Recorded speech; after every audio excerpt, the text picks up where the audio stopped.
Good morning. कल discuss किया गया था ना केमिकल किनेटिक्स के बारे में, जनरल जानकारी आपको दी थी। आप इस आज से इसका बढ़िया सीक्वेंस चलेंगे और आप लोग कंटिन्यू आ जाइए हमारे साथ और सिलेबस को कंप्लीट करते हुए आगे बढ़ते हैं। ठीक है, तो ध्यान देने वाली बात है, आपका जो हम स्टार्ट करने जा रहे हैं उसका नाम क्या है? Chemical kinetics. ठीक है, तो केमिकल काइनेटिक्स में हम बात करेंगे, ध्यान देने वाली बात है। तो देखो, केमिकल काइनेटिक्स में जो आपका इंट्रोडक्शन है, ठीक है, इंट्रोडक्शन है, तो इंट्रोडक्शन में अपन को क्या करना है, थोड़ा सा ध्यान देंगे तो आप लोग पता समझेंगे क्या कि इसमें क्या होता है। जो आपका रेट ऑफ रिएक्शन कि आपको क्या पढ़नी है, मैकेनिज्म। ठीक है, क्या पढ़नी है? मैकेनिज्म। और इसके साथ साथ इसके फैक्टर पढ़ना है। क्या पढ़ना है? फैक्टर पढ़ना है। ठीक है, तो रेट ऑफ रिएक्शन के सबसे पहले अपन को क्या, इंट्रोडक्शन में हमें क्या क्या पढ़ना है, जो रेट ऑफ रिएक्शन है उसका हमें मैकेनिज्म पढ़ना है और उसके फैक्टर इफेक्टिंग पढ़ना है। ठीक है, तो बात कर लेते हैं जो रिएक्शन आपकी होती है, बात कर लेते हैं आपकी रिएक्शन। जो आपकी रिएक्शन होती है, तो रिएक्शन कितने टाइप्स की होती है इसको हम यहाँ पे बताना चाहते हैं। ठीक है, तो सबसे पहले आपकी आ जाती है रिएक्शन वेरी स्लो रिएक्शन। ठीक है, तो वेरी स्लो रिएक्शन का मतलब क्या होता है? इस रिएक्शन का जो ये रिएक्शन आपकी है, तो वेरी स्लो रिएक्शन में अपन को क्या पढ़ना है कि इसके बारे में ये जानना जरूरी होता है कि जो आपकी ये रिएक्शन है इसका मेजर, ठीक है, इसका मेजर करना कैसा होता है, बहुत ही मतलब इस रिएक्शन को होने में कई घंटे, महीने, वर्ष लगते हैं। ठीक है, तो इसे हम क्या कहते हैं, वो कौन सी रिएक्शन कहलाती है? वेरी स्लो रिएक्शन कहलाती है। कौन सी रिएक्शन कहलाती है? Very slow reaction. ठीक है, इसके बाद आपका आ जाता है स्लो रिएक्शन। स्लो रिएक्शन, ठीक है, तो स्लो रिएक्शन का मतलब क्या होता है? ये रिएक्शन होती है लेकिन स्लो होती है और इसके आप क्या कर सकते हैं, इसको आप मेजर कर सकते हैं। क्या कर सकते हैं? इसको मेजर कर सकते हैं। ठीक है, और एक और रिएक्शन आती है जिसे हम कह देते हैं फास्ट रिएक्शन। कौन सी रिएक्शन बोलते हैं भैया? Fast reaction. तो फास्ट रिएक्शन क्या होती है? ये बहुत ही फास्ट रिएक्शन होती है। एग्जांपल के थ्रू हम आपको बताएं, जैसे आपकी NaOH, आपने कास्टिक सोडा लिया, इसके बाद इसमें आपने HCl मिला दिया, हाइड्रोक्लोरिक एसिड मिला दिया, तो ये इतनी फास्ट हो जाएगी रिएक्शन और आपका क्या बना देगा, साल्ट बना देगा साथ में। ठीक है, तो इस प्रकार की जो आपकी रिएक्शन होती है जिसका मेजरिंग करना भी कैसा हो जाता है, इम्पॉसिबल हो जाता है, क्योंकि इसको होने में लगभग 10 टू पावर माइनस के, यानी कि लिख सकते हैं 5 सेकंड का समय लगता है, या 5 सेकंड से यानी 10 टू पावर माइनस 5 या 10 टू पावर माइनस 10 सेकंड के अंतर्गत ये रिएक्शन आपकी होकर कंप्लीट हो जाती है। तो इस प्रकार की जो रिएक्शन होती है उसे हम बेटा क्या बोलते हैं? फास्ट रिएक्शन बोलते हैं। और स्लो रिएक्शन का मतलब होता है ये कैसी होती है, थोड़ी सी, मतलब इसका मेजरिंग आराम से कर सकते हैं, जैसे N2 हो गया आपका 3H2। ठीक है, इस प्रकार से अगर हम देखें तो FeO पूरा फुल बना रहे हैं। ठीक है, और यहाँ पे हम क्या लिख सकते हैं लगभग 450 डिग्री सेल्सियस और 200 ATM पर अगर ये रिएक्शन हो रही है तो आपका प्रोडक्ट में क्या मिल रहा है, 2NH3 मिल रहा है ना। इस रिएक्शन को हम आराम से क्या कर सकते हैं, मेजर कर सकते हैं। तो इस प्रकार की रिएक्शन को हम क्या कहते हैं, स्लोएस्ट रिएक्शन कह देते हैं। और जो बहुत ही जिसको होने में महीने लगते हैं, मंथ लगते हैं, ईयर लगते हैं और कई घंटे लगते हैं, तो इस प्रकार की जो रिएक्शन होती है उसे हम क्या बोल देते हैं, वेरी स्लो रिएक्शन बोल देते हैं। ठीक है, तो इस टॉपिक के अकॉर्डिंग जो अपन को पढ़ना है, तो किसके प्रति पढ़ना है, अपन को स्लोएस्ट रिएक्शन पढ़ना है। कौन सी रिएक्शन पढ़ना है? स्लो रिएक्शन पढ़ना है। ठीक है, तो अपन को कौन सी रिएक्शन यहाँ पे पढ़नी है, स्लो रिएक्शन पढ़नी है। ठीक है, तो स्लो रिएक्शन के बारे में अपन को जानना जरूरी होता है, तो स्लो रिएक्शन पर ध्यान देने की अपन को आवश्यकता है। ठीक है, आ रही बात समझ में। अब जैसे कि आपका एक एग्जांपल देते हैं, जैसे बैरी स्लो रिएक्शन है तो बैरी स्लो रिएक्शन का अपन ये लिख देते हैं, जैसे CO2 प्लस के अपन H2 लिख देते हैं, तो इसको होने में कई वर्ष लग जाते हैं, कई काफी समय लग जाता है। तो इस प्रकार की जो रिएक्शन आती है, इस रिएक्शन को हम किस नाम से जानते हैं, वेरी स्लोएस्ट रिएक्शन के नाम से जानते हैं। और दूसरे के तौर पर अपन देखें तो इसका जैसे रेडियो एक्टिव एलिमेंट्स होते हैं या रेडियो एक्टिव तत्व होते हैं, अब उनका यानी रेडियो एक्टिव तत्व को यानी कि डिसोसिएट होने में कई वर्षों लग जाती है। जैसे रेडान है, रेडान का हाफ पार्ट डिसोसिएट होने में कितना लगता है, 1650 वर्ष लग जाते हैं। अब इतना लंबा कौन क्या करेगा, ठीक है। तो इसके बारे में अपन को नहीं पढ़ना है, सिर्फ और सिर्फ किसके बारे में पढ़ना है, स्लो रिएक्शन के बारे में अपन को पढ़ना है, ठीक है। तो स्लो रिएक्शन के हिसाब से अपन को यहाँ पे पढ़ना है, ठीक है। आ रही बात समझ में। तो चलते हैं आगे डिस्कस करते हुए। तो अपन अब यहाँ पे स्टार्ट करने वाले हैं रेट ऑफ रिएक्शन। क्या करने वाले हैं, रेट ऑफ रिएक्शन। तो शुरुआत का इंट्रोडक्शन आपको हमने बता दिया है कि इस टॉपिक के अकॉर्डिंग जो रेट ऑफ रिएक्शन होती है उसकी मैकेनिज्म और फैक्टर अफेक्टिंग के बारे में अपन डिस्कस करेंगे। साथ साथ में जो रिएक्शनें होती हैं यहाँ थी थर्ड पार्ट में डिवाइड की गई हैं, कौन कौन सी आपकी, वेरी स्लो रिएक्शन और फास्ट रिएक्शन, ठीक है। क्या बोलते हैं, फास्ट रिएक्शन। तो इस प्रकार से अपनी ये रिएक्शनें जो हमने आपको बताई हैं, तो वो रिएक्शन कितने प्रकार की होती हैं, 3 प्रकार की होती हैं। अब इसके अकॉर्डिंग अपन को जो रिएक्शन पढ़नी है वो किसके बारे में पढ़ना है, स्लो रिएक्शन के बारे में पढ़ना है, ठीक है। तो अपन अब स्टार्ट करने वाले हैं टॉपिक कौन सा, रेट ऑफ रिएक्शन, ठीक है। डिस्कस करते हैं आगे, थोड़ा ध्यान देंगे आप लोग तो समझ में आएगा, ठीक है। आ जाओ भाई सभी लोग, अच्छे से पढ़ाई पर ध्यान यानी स्टडी करना स्टार्ट कर दीजिए। आपको वो कॉन्सेप्ट मिलेगा, बेहतरीन से बेहतरीन कॉन्सेप्ट आपको मिलेगा, ठीक है। तो चर्चा काहे पे करनी है मुझे, रेट ऑफ रिएक्शन पर। काहे पे चर्चा करनी है, रेट ऑफ रिएक्शन पर। तो देखो रेट ऑफ रिएक्शन की हम बात करेंगे तो इसकी जो डेफिनेशन आती है, तो डेफिनेशन क्या होगी, change in concentration of reactant और product, change in concentration of reactant of product है, एट टाइम लिख सकते हैं यहाँ, इन टाइम, ठीक है। तो इस प्रकार से अपन को यहाँ पे ध्यान देने की आवश्यकता है, या टाइम टेकन के हिसाब से जो कॉन्सेंट्रेशन में रिएक्टेंट या प्रोडक्ट के कॉन्सेंट्रेशन में जो आपका चेंज आता है, ठीक है, उसी के हम क्या बोल देते हैं, रेट ऑफ रिएक्शन बोल देते हैं। क्या बोल देते हैं प्यारे, रेट ऑफ रिएक्शन बोल देते हैं, ठीक है। आ रही बात समझ। तो रेट ऑफ रिएक्शन की क्या है, चेंज इन कंसंट्रेशन, ठीक है, रिएक्टेंट और प्रोडक्ट, ठीक है। तो यहाँ पे हम रेट ऑफ रिएक्शन की बात कर लेते हैं, क्या लिख देते हैं, रेट ऑफ रिएक्शन, ठीक है। तो रेट ऑफ रिएक्शन की बात करते हैं, तो रेट ऑफ रिएक्शन के लिए अपन को पढ़ना है, ठीक है। तो रेट ऑफ रिएक्शन के लिए थोड़ा सा ध्यान देंगे, इसमें क्या लिखेंगे अपन क्या लिखेंगे, चेंज इन कंसंट्रेशन, ठीक है, ऑफ रिएक्टेंट और कंसंट्रेशन, और यहां पे एक बात और लिख सकते हो, प्रेशर, ठीक है। क्या लिख सकते हो, प्रेशर, ठीक है। यहाँ पे रिएक्टेंट और प्रोडक्ट, ठीक है, एट टाइम, ठीक है, ठीक है, एट टाइम, ठीक है। टाइम के साथ में जो रिएक्टेंट या प्रोडक्ट के कंसंट्रेशन में चेंज आता है उसी को हम क्या बोल देते हैं, रेट ऑफ रिएक्शन बोल देते हैं। क्या बोल देते हैं, रेट ऑफ रिएक्शन, ठीक है। तो रेट ऑफ रिएक्शन के लिए यहाँ पे हम फॉर्मूला बनाए, यहाँ हो जाता है रेट ऑफ रिएक्शन। तो रेट ऑफ रिएक्शन के लिए अगर यहाँ पे फॉर्मूला बनाए तो अपन क्या लिखेंगे, change in concentration of reactant and या और प्रोडक्ट,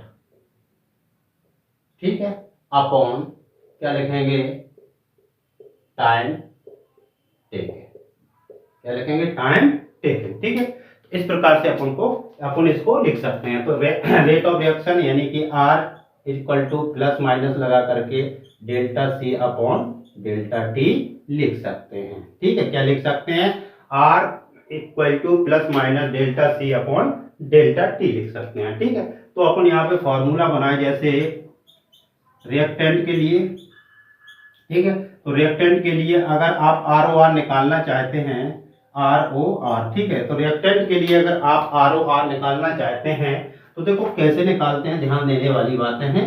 आ रही बात समझ में? तो आर ओ आर आप निकालना चाहते हैं तो इसके लिए अपन को क्या लिखना पड़ेगा, माइनस के delta C upon delta t, ठीक है।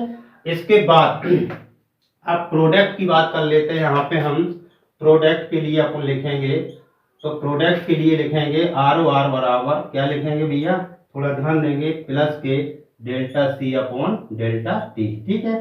Delta C upon delta C क्या है, चेंज इन कंसंट्रेशन, यानी कि डेल्टा सी को अपन क्या लिख सकते हैं, क्या लिख सकते हैं, चेंज इन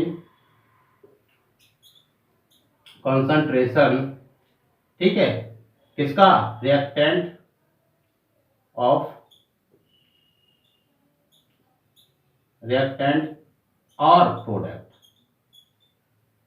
ठीक है। अब इसके बाद अपन क्या कर सकते हैं, इसके बाद डेल्टा टी आपको दिया है, तो डेल्टा टी को अपन क्या लिख सकते हैं, टाइम टेकन लिख सकते हैं, या ठीक है, तो ये लिख सकते हैं टाइम टेकन या चेंज इन टाइम, क्या लिख सकते हैं, और चेंज इन टाइम, ये लिख सकते हैं ना अपन, क्या लिख सकते हैं, चेंज इन टाइम, ठीक है। तो इस प्रकार से देखो, थोड़ा सा चेक कर लेते हैं कि रेट ऑफ रिएक्शन क्या है, चेंज इन कंसंट्रेशन है, चेंज इन कंसंट्रेशन, ठीक है, कंसंट्रेशन ऑफ रिएक्टेंट और प्रोडक्ट, ठीक है। कंसंट्रेशन के साथ साथ यहाँ पे कौन सी बात हमने और लिख दी, प्रेशर की भी बात लिख दी हमने, क्या की बात लिख दी, प्रेशर की भी बात लिख दी।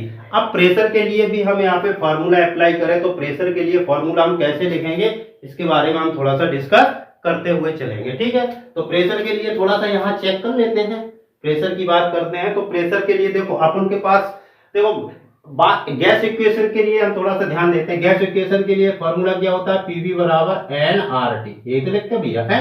तो यहाँ पे अपन क्या लिख सकते हैं, पी बराबर n upon V R T लिख सकते हैं ना। तो पी बराबर एन अपॉन वी को क्या लिखते हैं, सी आर टी, ठीक है। तो सी बराबर यहाँ फॉर्मूला बन गया 1 अपॉन आर टी, ठीक है, 1 अपॉन आर टी, और यहाँ पे हम क्या लिख सकते हैं, पी, ठीक है। अब चेंज इन कंसंट्रेशन के लिए अपन क्या लिख सकते हैं, 1 अपॉन आर टी, और यहाँ डेल्टा पी लिख सकते हैं ना।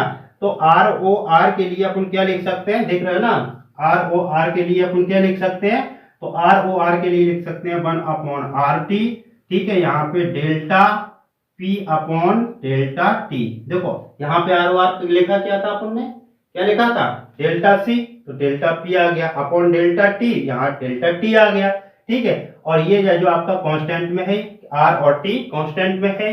तो इस प्रकार से आप प्रेशर के लिए यहां पर सिर्फ और सिर्फ ओनली ये कब अप्लाई करोगे, ओनली गैसियस फॉर्म में, ठीक है, गैसियस सिचुएशन या गैसियस फॉर्म में इसको अपन अप्लाई करेंगे। जब गैस की बात आ जाएगी तो उसमें गैस का कंसंट्रेशन चेंज ना होकर के क्या चेंज होगा, प्रेशर अगर बोल दिया जाता है तो उसको हम इस प्रकार से यहाँ पे बता सकते हैं। समझ रहे हैं ना बात को, तो इस प्रकार से हम यहाँ पे बता सकते हैं, ठीक है। तो यहाँ पर गैसियस फॉर्म के लिए अपन को आर ओ आर निकालना है, तो उसके लिए क्या लिखेंगे, 1 upon R T delta P upon delta T लिख सकते हैं, ठीक है। और यदि आपका सॉलिड या लिक्विड की बात करते हैं तो change in concentration upon delta t R O R के लिए, ठीक है, rate of reaction, R O R का मतलब रेट ऑफ रिएक्शन। अगर इतनी बात समझ में आई है तो आगे हम बढ़ते हैं और इसका ग्राफिकल प्रेजेंटेशन पर ध्यान देते हुए, तो ग्राफिकल प्रेजेंटेशन पर ध्यान देंगे, ठीक है।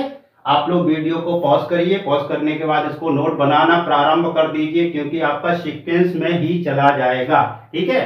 तो बात करते हैं आगे, ग्राफिकल प्रेजेंटेशन की बात हम कर लेते हैं। तो ग्राफिकल प्रेजेंटेशन पर हम चर्चा करने की कोशिश करते हैं, ठीक है। तो आप भी हमारे साथ जुड़े रहिए और मेहनत करिए, बहुत सिंपल भाषा में आपको सारी चीजें प्रोवाइड कराई जाएंगी। और ऐसा नहीं है, अगर थोड़ा सा आपने थोड़ी सी मेहनत हमारे साथ की तो आप अच्छा सा परफॉर्मेंस करके बढ़िया एग्जाम में बढ़िया तरीके से आप क्वेश्चन को कर सकते हो, ठीक है। ध्यान देने वाली बात है, ग्राफिकल प्रेजेंटेशन की हम बात कर लेते हैं, ठीक है। तो ग्राफिकल प्रेजेंटेशन पे हम चर्चा करेंगे, इसके बाद फिर हम बात करते हैं जो आपका रेट ऑफ रिएक्शन है, ठीक है, इसके आगे डिस्कस करेंगे, ठीक है। अब ऐसे नहीं करना है, कैसे, जैसे कि एक फॉर्मूला बनाया जाता है, क्या, वीर तुम बढ़े चलो, वीर तुम बढ़े चलो, सामने पहाड़ों, मुड़ी के बल गिर पड़ो। ऐसा नहीं करना है, समझ रहे, क्या करना है, वीर तुम बढ़े चलो, वीर तुम बढ़े चलो, सामने पहाड़ों, सिंह की दहाड़ो। समझ रहे हैं ना बात को।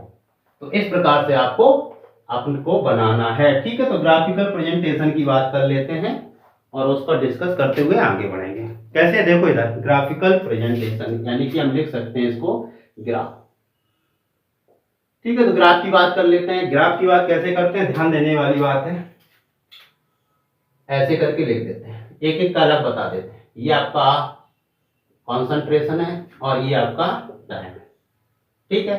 तो अब देखो कंसंट्रेशन टाइम, यहाँ पे हम कंसंट्रेशन लेना चाहते हैं, वो किसका लेना चाहते हैं इधर, रिएक्टेंट के लिए। किसकी बात करते हैं, रिएक्टेंट, ठीक है। तो रिएक्टेंट मान लीजिए सपोज दैट आपका हाईएस्ट रिएक्टेंट यहाँ पर है, ठीक है। ध्यान देने वाली बात है, थोड़ा सा समझेंगे तो बहुत मजा आ जाएगा, ठीक है। यहाँ पर आपका क्या है, यानी कॉन्सेंट्रेशन, रिएक्टेंट की कॉन्सेंट्रेशन ये है आपकी, मान लेते हैं, ठीक है। अब सपोज दैट अपन ये लेके चलते हैं कि रिएक्शन होना प्रारंभ हो जाती है, रिएक्शन होना प्रारंभ हो जाती है सॉरी सॉरी। तो यहाँ पर अपन को क्या है, जब रिएक्टेंट का कंसंट्रेशन यहाँ पर है, ठीक है, और रिएक्शन हो रही है, तो रिएक्टेंट के कंसंट्रेशन में क्या आएगी, डिक्रीज हो जाएगा ना, समझ रहे हैं ना बात। तो इसका ग्राफ टाइम के साथ कैसा होगा, कम होता चला जाएगा, ठीक है। कैसा होता चला जाएगा, कम होता चला जाएगा, ठीक है। आगे बात समझ में। अब थोड़ा सा ये इस प्रकार से ऐसे सीधे बना सकते थे, नहीं, थोड़ा ये थोड़ी ना, जितना आपका रिएक्टेंट उतना आपको प्रोडक्ट मिले, तो कुछ ना कुछ चेंजेस आते हैं, ठीक है। तो इस प्रकार से आपका ये रिएक्टेंट के लिए है। अब बात कर लेते हैं अगला, अगला आपकी बात करते हैं। तो ये आपका क्या है, तो बना रहे हैं हम प्रोडक्ट का, ठीक है। तो यहाँ पे हम लिख देते हैं कंसंट्रेशन, ठीक है, काय का ये है प्रोडक्ट का, ठीक है। और यहाँ पे हम क्या ले लेते हैं, टाइम ले लेते हैं, ठीक है। टाइम इंक्रीज हो रहा है यहाँ पे, ठीक है, और कंसंट्रेशन यहाँ पे। अब मान लीजिए कि आपका प्रोडक्ट जो है इनिशियल पॉइंट पर जब रिएक्शन नहीं हो रही है तो जीरो हो गया, ठीक है।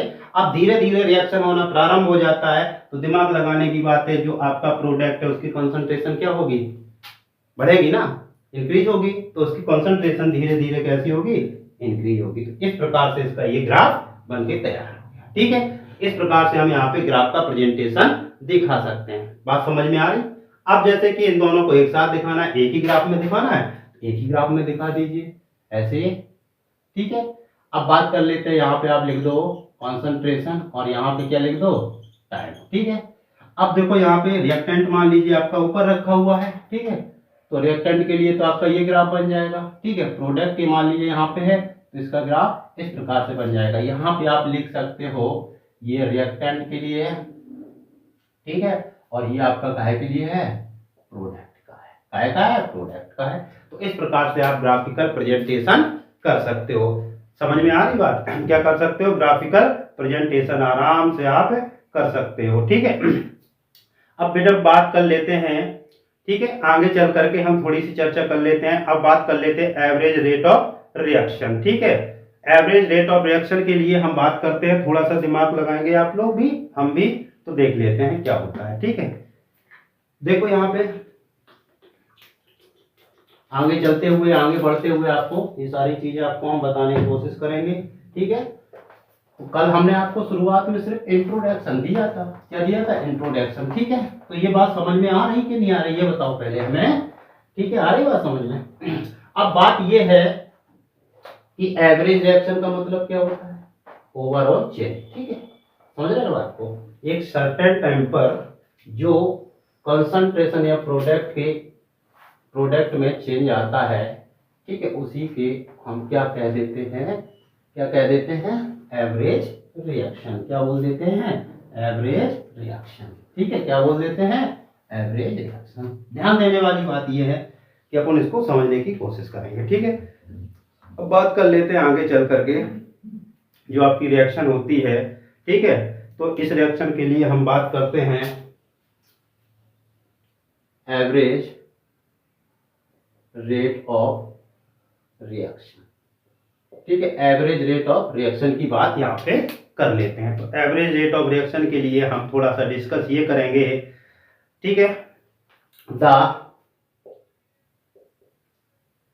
रेट ऑफ रिएक्शन, ठीक है, क्या लिखा मैंने, द रेट ऑफ रिएक्शन, समझ रहे हैं ना बात को, ओवर ए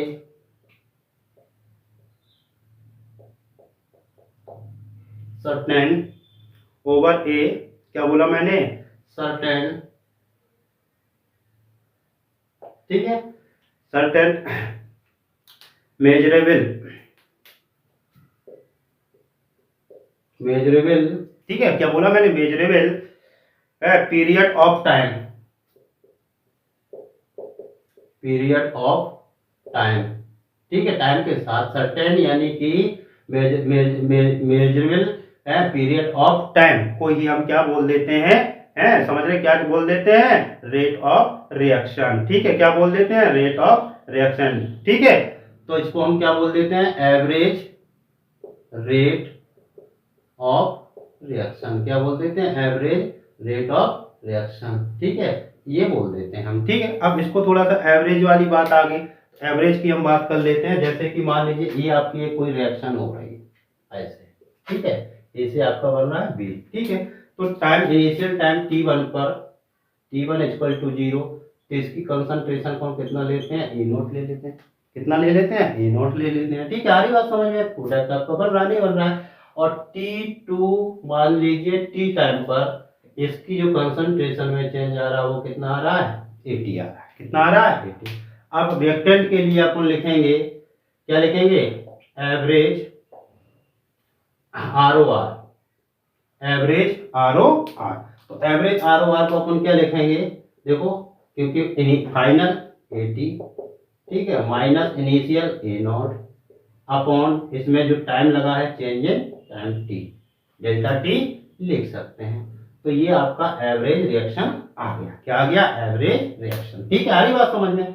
तो यानी कंसंट्रेशन जो आपका ये फाइनल है और ये इनिशियल है, तो फाइनल में से अपन इनिशियल निकालेंगे। अब बात ये आती है कि इसमें लगाना क्या है, माइनस लगाना है। किसका निकाल रहे हैं, रिएक्टेंट का निकाल रहे हैं। तो रिएक्टेंट के लिए अपन ओवरऑल में क्या लगा देते हैं, माइनस लगा देते हैं, जिससे कि हमने आपको बताया था जो रेट ऑफ रिएक्शन होती है वो हमेशा कैसी होती है, पॉजिटिव होती है। इसका विशेष ध्यान रखेंगे, कैसी होती है, पॉजिटिव होती है। तो पॉजिटिव के लिए अपन को यहाँ पे क्या लगाना पड़ेगा, माइनस लगाना पड़ेगा। तो इस प्रकार से आप यहाँ पे बता सकते हो। अब इसका हम ग्राफिकल प्रेजेंटेशन को थोड़ा सा बताने की कोशिश करते हैं, ठीक है। ध्यान देने वाली बात अपन को ये है, क्या, देखो यहाँ पे ये आपका कोई ग्राफ है, ठीक है।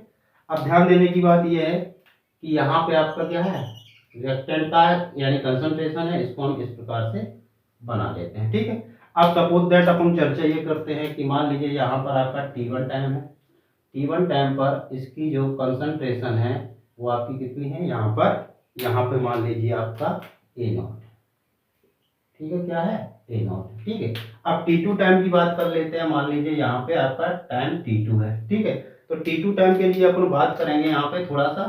तो यहाँ पर इस प्रकार से ये जो आपका कंसंट्रेशन यानी कि आ रही है, वहां पर ये कितनी हो गई, ए नॉट हो गई, यानी 80 हो गई, ठीक है। अब ध्यान देने वाली बात है, अब इनके बीच में जो आपका चेंज कंसंट्रेशन आया उसको तो हमने ये लिख दिया, ठीक है। इसके बाद इन दोनों का टाइम ये सी को हम क्या बोल देते हैं, डेल्टा टी बोल देते हैं। इस टाइम को क्या बोल देते हैं, डेल्टा टी। अब पूरा ये अगर देखा जाए तो यहाँ पर ये पूरी बात आ रही है, यही आपका क्या होगा, ROR। इसी को क्या बोल देते हैं, ROR बोल देते हैं, क्या बोल देते हैं, ROR। तो फॉर्मूला आपका ड्राइव कर करके क्या आ जाता है, इस प्रकार से आपका फॉर्मूला ड्राइव होकर के आ जाता है। अगर बात समझ में आई हो तो बोलो, ठीक है, आ रही बात समझ में। इस प्रकार से एवरेज रिएक्शन का जो आपका ROR है, रेट ऑफ रिएक्शन निकालना है, उसके लिए ग्राफिकल प्रेजेंटेशन हमने आपको बता दिया है।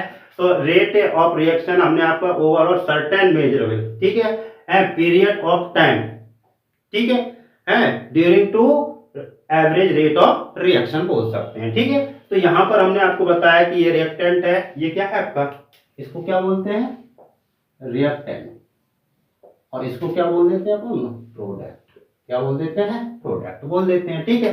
तो यानी कि इनिशियल पर इसका ए नॉट था, इसके बाद हमने टाइम t2 बराबर t लिया, तो वहां पर इसका कितना हो गया, ठीक है, कंसंट्रेशन ए टी हो गया, ठीक है। तो इस प्रकार से एवरेज रिएक्शन के लिए हमारा ये बन के तैयार हो जाता है। ठीक है, ये फॉर्मूला क्या है, फॉर्मूला ये बन गया आपका, यानी concentration AT minus concentration A0 upon delta T। Graphical presentation हमने आपको यहाँ पे क्लियर कर दिया। ठीक है, इसके साथ साथ हम अब इंस्टेंटेनियस रेट ऑफ रिएक्शन की बात कर लेते हैं।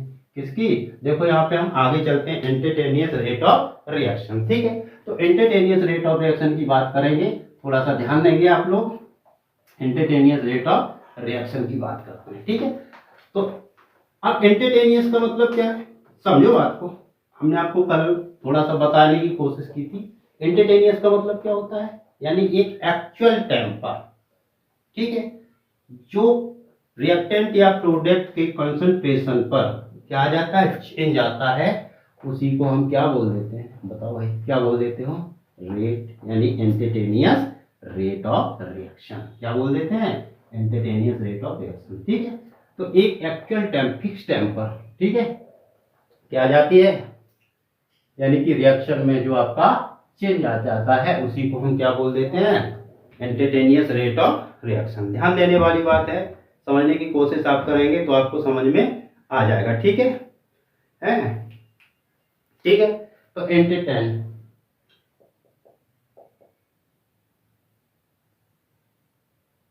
ठीक है, अब इस पे हम थोड़ी सी ये चर्चा कर लेते हैं, थोड़ा सा मतलब थोड़ी सी बात कर लेते हैं, उसी के अंतर्गत हम बात करेंगे। ध्यान देने वाली बात है इंस्टेंट, ठीक है, बस इंस्टेंट टाइम पर जो मेजर यानी पीरियड ऑफ टाइम होता है, उसी को हम क्या बोल देते हैं, एवरेज रिएक्शन बोलते हैं, इंस्टेंटेनियस रिएक्शन बोल देते हैं। ठीक है, ठीक है, क्या बोल देते हैं, इंस्टेंटेनियस रेट ऑफ रिएक्शन। अब इसके लिए अपन क्या लिखते हैं, ध्यान देने की बात है, इंस्टेंटेनियस ROR बराबर, यहाँ पे डेल्टा यानी कि लिमिट लगा देंगे, limit delta T tends to 0, और यहाँ पे अपन क्या लिखेंगे, ठीक है, माइनस साइन आपका चलेगा ही, क्योंकि इसके लिए करेंगे, प्रोडक्ट के लिए थोड़ा सा ध्यान देंगे। यहाँ पे मान लीजिए रिएक्शन आपकी क्या हो रही है, A से B जा रही है, कैसे, A से B जा रही है। ठीक है, तो इसके लिए अपन क्या लिखते थे, delta A concentration upon delta T, यही तो लिखते थे। ठीक है, अब इसके लिए अपन लिमिट हटाएंगे, तो यहाँ पे आपका क्या बन जाएगा, माइनस DA अपॉन DT, क्या बन जाएगा, इंस्टेंट ROR बराबर आपका फॉर्मूला बन के ये आ गया। ठीक है, इस प्रकार से अपन बताएंगे। अब इसका ग्राफिकल प्रेजेंटेशन देख लो भाई, ग्राफिकल प्रेजेंटेशन की बात कर लेते हैं। तो ग्राफिकल प्रेजेंटेशन की बात करते हैं रिएक्टेंट के लिए, ठीक है, प्रोडक्ट का भी आप कर सकते हो, इसमें हम प्रोडक्ट का भी आपको बता देंगे। ठीक है, अब देखो इसमें क्या करते हैं, इसमें टेंजेंट एक लाइन ड्रॉ करते हैं इस प्रकार से। ठीक है, इस पॉइंट पर आपको, इसी को हम क्या कहेंगे, इंस्टेंट ROR। ठीक है, इस पॉइंट पर अपन को निकालना है। तो ये जो आपकी टेंजेंट लाइन ड्रॉ की है, इस पे के किसी भी दो पॉइंट आप क्या कर लीजिए, ठीक है, दो पॉइंट को आप लीजिए। मान लीजिए यहाँ पर आपका शुरुआत में T1 टाइम यहाँ है, और यहाँ पर मान लेते हैं अपन क्या है, ये T2 टाइम है। ठीक है, तो T1 टाइम पर अपन चेक करते हैं, इसकी जो कंसंट्रेशन मान लीजिए यहाँ पर A0 है, और यहाँ पर आपकी कितनी आ गई है, देखो यहाँ पे AT आ। ठीक है, तो ये जो आपका चेंज आ रहा है, ये तो अपन को क्या लिख सकते हैं, DT लिख सकते हैं, क्या लिख सकते हैं, DT, ये आपका क्या हो गया, DA हो गया। ठीक है, ठीक है, आ रही बात समझ। तो इस प्रकार से अगर इसको आगे और बढ़ा लें, तो ये आपका जो एंगल कोण बन रहा है, इसी को हम क्या बोल देते हैं यहाँ पे, थीटा। ठीक है, तो इसी को टेंजेंट, लाइन ड्रॉ को टेंजेंट कहते हैं।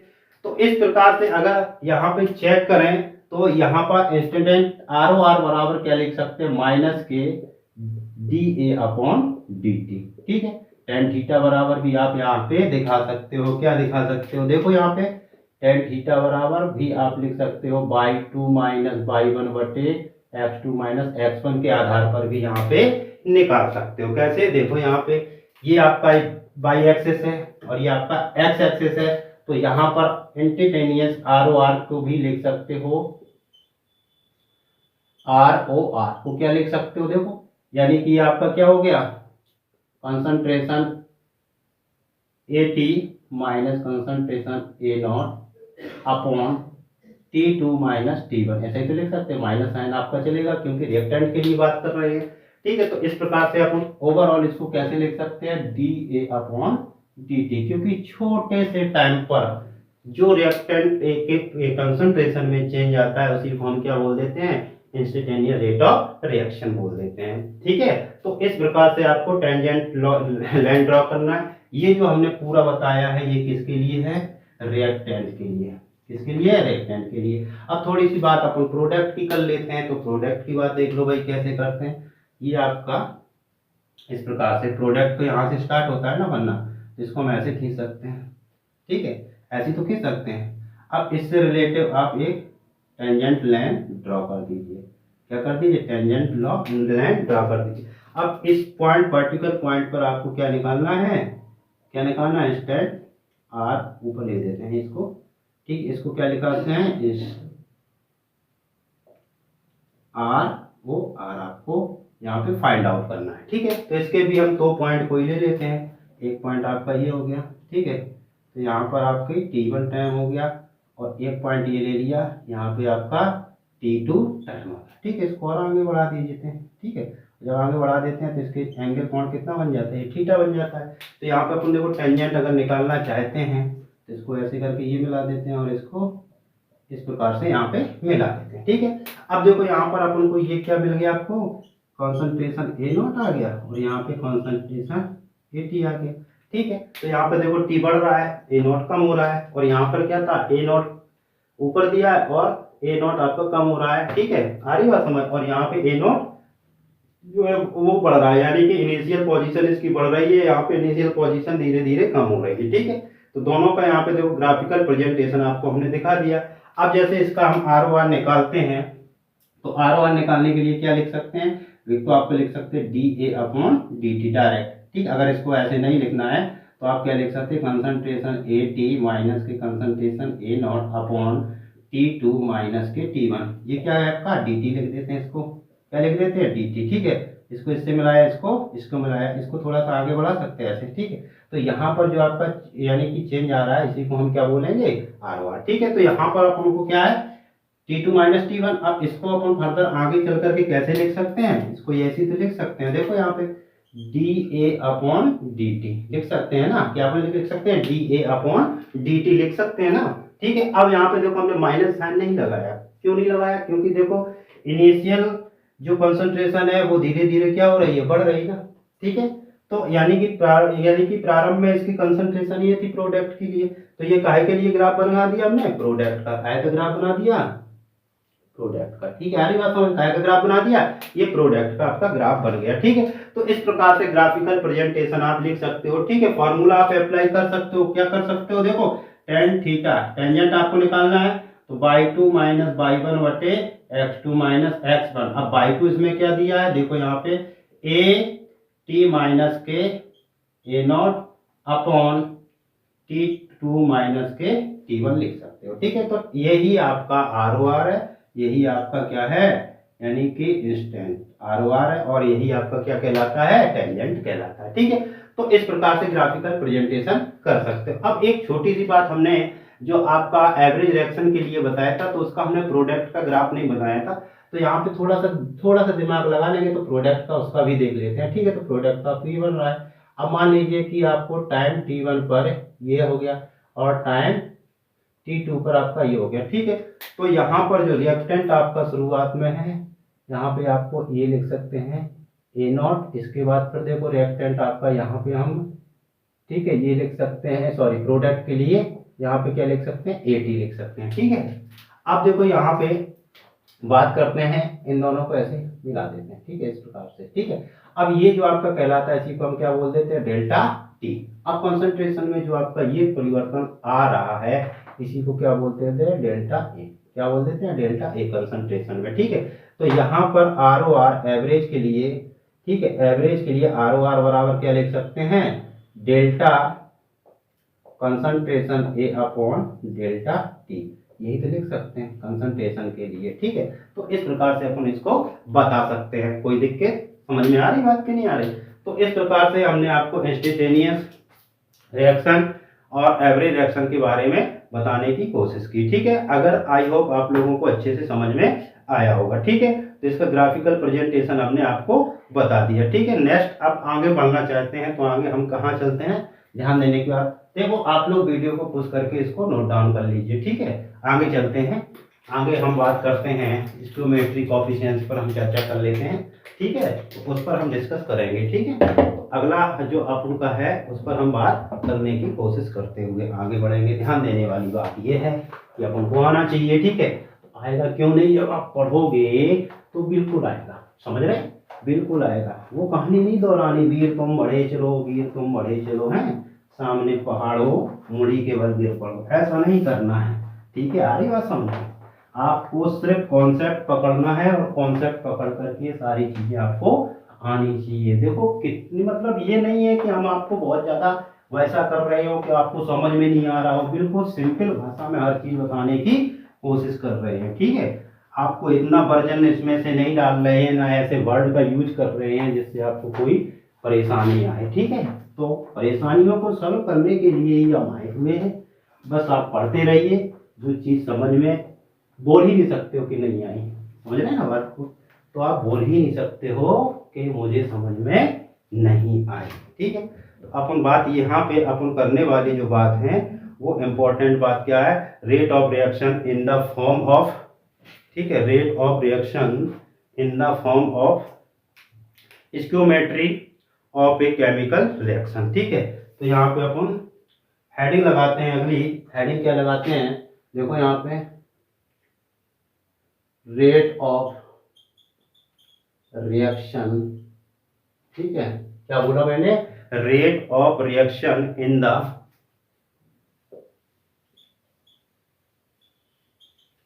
ऑफ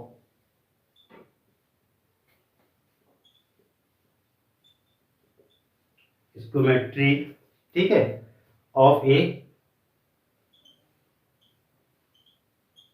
केमिकल रिएक्शन, ठीक है। क्या बोला, केमिकल रिएक्शन, ठीक है। इस पर हम डिस्कस कर लेते हैं, ठीक है। आ रही बात समझ में, ठीक है। तो केमिकल रिएक्शन पे हम बात कर लेते हैं। मान लीजिए एक आपकी रिएक्शन ले लेते हैं, ठीक, ठीक है, रिएक्शन ले लेते हैं। लेटस ये आपकी रिएक्शन है N1A प्लस के N2B, रिएक्शन मार्क M1C और M2D, ये हमने रिएक्शन ले ली, ठीक है। अब मान लीजिए कि आपका टाइम T1 पर, टाइम T1 पर जो हमने लिया T1 0, तो इसके जो मोल ले लेते हैं, इसके 1 मोल, इसके लिख लेते हैं 1 मोल। तो यहाँ प्रोडक्ट बनने की कोई पॉसिबिलिटी है नहीं है, क्योंकि रिएक्शन हो ही नहीं रही है, तो पॉसिबिलिटी है ही नहीं। अब मान लीजिए टाइम T2 पर हम टाइम T ले लेते हैं, ठीक है। इस टाइम पर अब हम रिएक्शन करना चाहते हैं, रिएक्शन होती है, तो मान लीजिए रिएक्शन जब हमारी हो रही है, तो इसका मतलब क्या हो गया कि यहाँ पे आपका 1 माइनस के N1X और यहाँ पे 1 माइनस के N2X, ठीक है। और यहाँ पर M1X और M2X लिख सकते हैं, ठीक है। अगर अगर इस रिएक्शन को ऐसा लिख दें, थोड़ा सा चेंज करते हैं, M1 और यहाँ पे लिख देते हैं M2 और यहाँ पे लिख देते हैं थोड़ा सा N1 और यहाँ पे क्या लिख देते हैं N2, ठीक है। तो यहाँ पे अपन का क्या आ जाएगा M1 और यहाँ पे क्या आ जाएगा M2, ठीक है।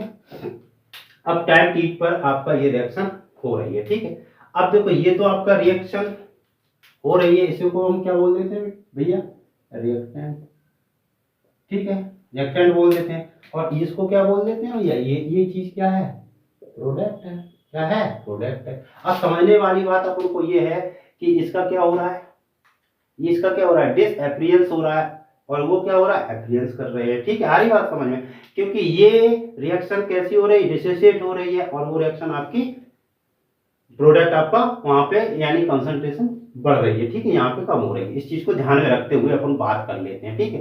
तो अपन क्या करते हैं, रेट ऑफ, यहाँ पे चर्चा कर लेते हैं, रेट ऑफ डिस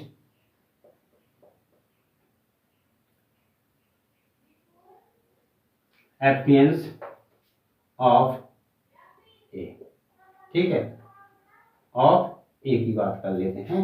इसको हम ये लिख सकते हैं ROR, ठीक है, ऐसे भी आप लिख सकते हो, ठीक है। तो यहाँ पे अपन क्या लिखेंगे, थोड़े से ध्यान देने वाली बात है, डिसएप्रियंस की बात कर रहे हैं, तो इसको शॉर्ट फॉर्म में अगर लिखना चाहो तो आप लिख सकते हो ROD, इसका ए का, ठीक है।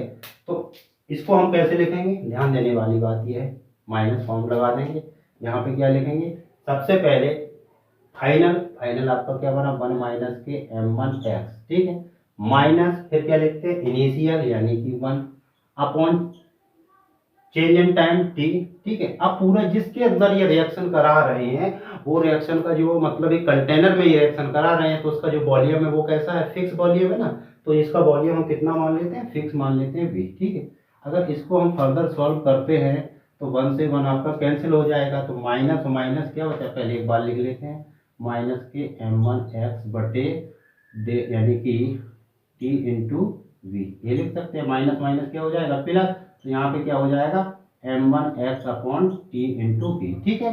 अब बात कर लेते हैं अगला, रेट ऑफ डिसएपियरेंस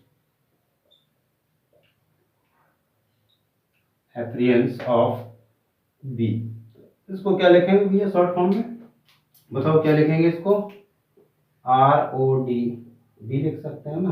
तो इसके लिए भी आप क्या बनाओगे, देखो यहाँ माइनस के 1 माइनस के, जिसके लिए m2x upon -1 upon T into B, ठीक है। बी कहाँ से आया, पूरा कंटेनर का वॉल्यूम कितना है, बी मान, बी को ले लेते हैं, ठीक है। तो यहाँ पर 1 से 1 कैंसिल हो गया, तो सीधे लिख सकते हैं ना आप, तो m2x upon T into B, ठीक है। अब बात कर लेते हैं थोड़ा सा अगला, रेट ऑफ एप्रियंस ऑफ सी, यानी कि इसको हम क्या लिख सकते हैं, ROAC है। तो इसके लिए हम कहाँ नेगेटिव साइन नहीं लगाएंगे क्योंकि पॉजिटिव चलेगा, तो इसके लिए क्या लिख सकते हैं, देखो n1x माइनस के 0 अपॉन टी इंटू बी, तो पूरा आपका क्या हो गया, n1x upon T into B, ठीक है। इसके बाद फिर हम लिख सकते हैं यहाँ पे रेट ऑफ एप्रियंस, ठीक है, ऑफ डी, तो इसके लिए अपन क्या लिख सकते हैं यहाँ पे ROD, ठीक है। ROD के बराबर क्या लिख सकते हैं, देखो n2x minus 0 upon T into B, इसको लिखेंगे n2x upon T into B, ठीक है। देखो फाइनल पॉइंट इसका कितना है, n2x है, और इनिशियल क्या है, क्योंकि प्रोडक्ट तो शुरुआत में बन ही नहीं रहा है। अब ओवरऑल अगर इसका हम रेट ऑफ रिएक्शन निकालना चाहें तो देखो यहाँ पे चल रहे हैं, थोड़ा ध्यान देंगे इस जगह पे, तो रेट ऑफ रिएक्शन इसका हम जैसे निकालना चाहें, ठीक है, देखते हैं इतने में आ जाएगा, ठीक है। तो रेट ऑफ रिएक्शन निकालने के लिए अपन क्या लिखेंगे, देखो ROR बराबर अपन को क्या है, जो ये आपका M1 M2 N1 N2, इसी को हम क्या बोलते हैं, स्टोकियोमेट्रिक, ठीक है, नंबर। तो यहाँ पे अपन क्या लिखेंगे, 1/M1, ये M1 हो गया, ठीक है।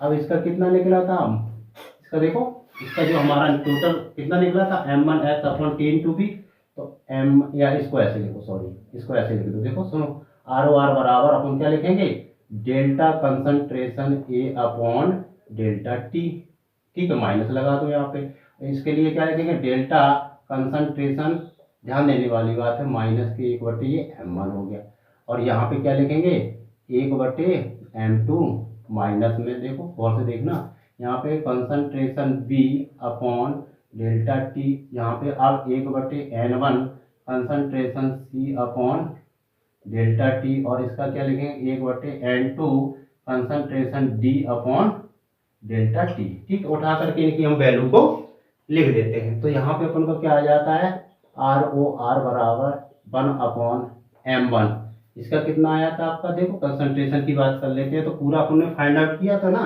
तो कितना आया था, m1x upon T into we, इसका कितना आया था, 1/m2, कंसंट्रेशन कितना आया था, m2x upon T into we, ठीक है। इसका कितना आया था, 1/n1, और इसका n1x upon T into we, इसका कितना आया था, 1/n2 और n2x upon T into we, यही तो आया था, ठीक है। इसको थोड़ा ऐसा लिख लेते हैं, ठीक है, ध्यान देने वाली बात है, ठीक है, इस प्रकार से। अब इसको हम देखो चेक करते हैं, इसको चेक करने का तरीका यहाँ पे हम देखते हैं, m1 से m1 कैंसिल, m2 से m2 कैंसिल, n1 से n1 कैंसिल, n2 से n2, तो यहाँ पे अपन देखें आर ओ आर बराबर आपका क्या आ रहा है X upon T into B, और इसका कितना आ रहा है X upon T into B और X upon T into B और X upon T into B आ रहा है ना सबका। देखो यहाँ पे सबका कंसन यानी कि आर ओ आर कैसा आ रहा है, बिल्कुल सेम आ रहा है। कितना आ रहा है, सेम आ रहा है आपको आर ओ आर। समझ रहे हैं ना बात को।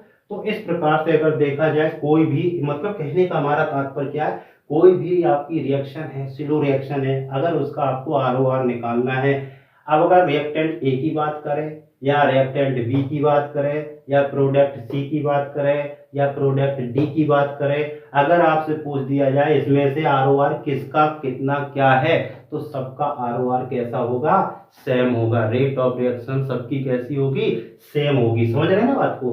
है रेट ऑफ रिएक्शन सबकी कैसी होगी, कंसंट्रेशन की ए यानी कि डिसएप्रियंस बी और यानी कि कंसंट्रेशन बी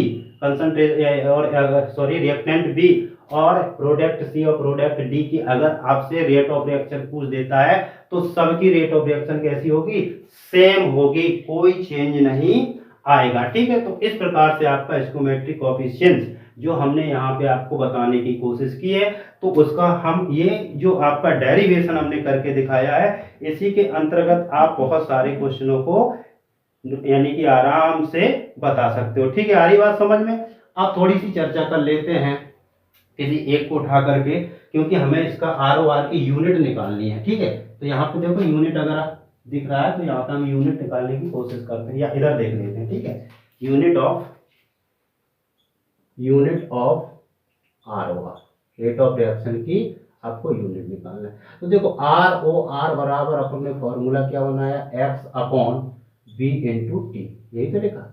अब देखो इसकी जब भी आपको क्या है यूनिट बनानी है, तो एक्स का मतलब क्या होता है, ये काहे में कॉन्सेंट्रेशन है। ठीक है, तो काहे की है, ये काहे में आ रही है, मोल में, काहे में आ रही है, मोल में। बी का मतलब क्या होता है, वॉल्यूम।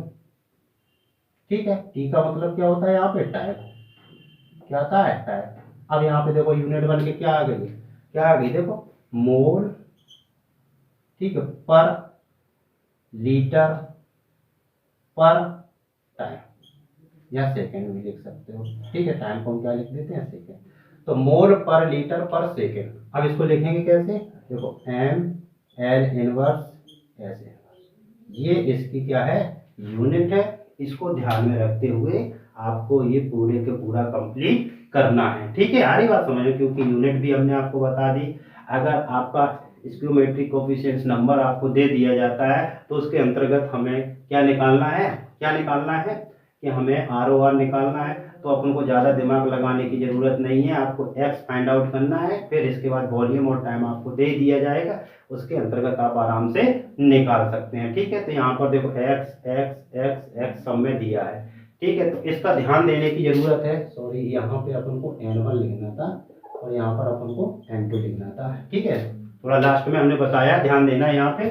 ठीक है, यहाँ पे N1 और यहाँ पे N2 लिखना था, क्योंकि हमने पहले उस हिसाब से नंबर मान लिए थे, वो लिख दिए, हमने ध्यान नहीं दे पाया। ठीक है, तो इस प्रकार से ये पूरा का पूरा आपका सिस्टम कंप्लीट हो गया है। ठीक है, इससे रिलेटेड कुछ क्वेश्चन होंगे, तो ये क्वेश्चन हम नेक्स्ट वीडियो में आपको हम देंगे। तब तक के लिए धन्यवाद। ओके।